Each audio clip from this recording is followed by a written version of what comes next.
For the final page in topic 3, we connect the two different ideas. We're going to look at simple interest and compound interest, and we're going to kind of connect it back to the idea of linear versus exponential growth.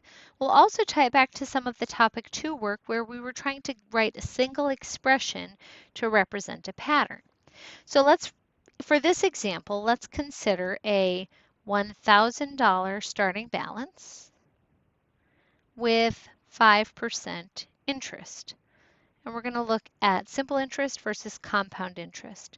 So for simple interest, this grows by 5% of $1,000 or $50 every year. But compound interest grows by 5% of the current balance every year.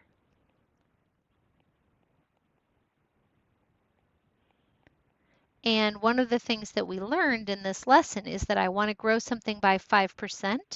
I can multiply it by 1.05 to find 5% and then add it in to get the new balance all at once.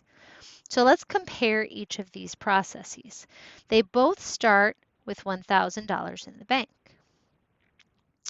For simple interest, we add $50 every year. So it's going to be 1,050 and then 1,100 and so on every single year. And we continue that process. And the question here is, how do we figure out what it is going to be for 10? Well, we started with $1,000 and we're adding 50 repeatedly. And in fact, if we move this down, we could think of it all in one long strip as start with $1,000, add 50 over and over and over again for a total of 10 years. Well, repeated addition can be rewritten as multiplication. So I can write that as 1,000 plus 50 times 10. In other words, 1,500. And for the 20th year, it would be 1,000 plus 50 times 20. So the description of our pattern for that is that when we're doing linear growth, we take our original balance, and then we're going to add the amount of growth per year, in this case, or per time period to be more general. And we're going to multiply that by how many years pass. In other words, how many time periods pass. So we always start with the $1,000. That's our original balance. We add 50, that's how much it grows by every year, times however many years go by. And that's my sort of summary, which we're going to build on from here. Now we can do the same thing for compound interest by remembering that if I want to grow something by 5%, I multiply it by 1.05. So that leads me to 1,050, and then I multiply by 1.05 again to get $1,102.50. And then I multiply by 1.05 again to get $1,157.63. And so I can think of that 10th year as take my starting balance and multiply by that 1.05 over and over and over and over again,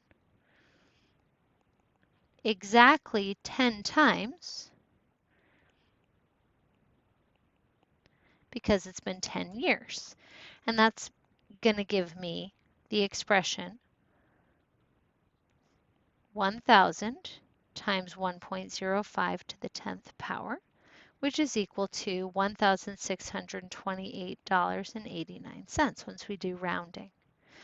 So for the 20th year, we do the same thing. We still start at $1,000. We still multiply repeatedly by the 1.05, but now we do it for 20 years. And so the pattern for this is that we take the original balance, we multiply by 1 plus the growth rate as a decimal,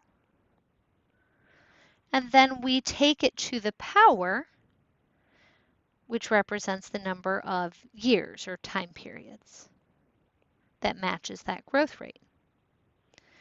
And the growth factor is that, in this case, 1.05. It's that number that represents add in 5% by multiplying by this number. Now, there's great problems to practice with in your book on pages 50 through 52, a little bit more beyond that as well. So go ahead and take some time and go through the problems in your book and check those with the videos and really make sure you're connecting all of these ideas.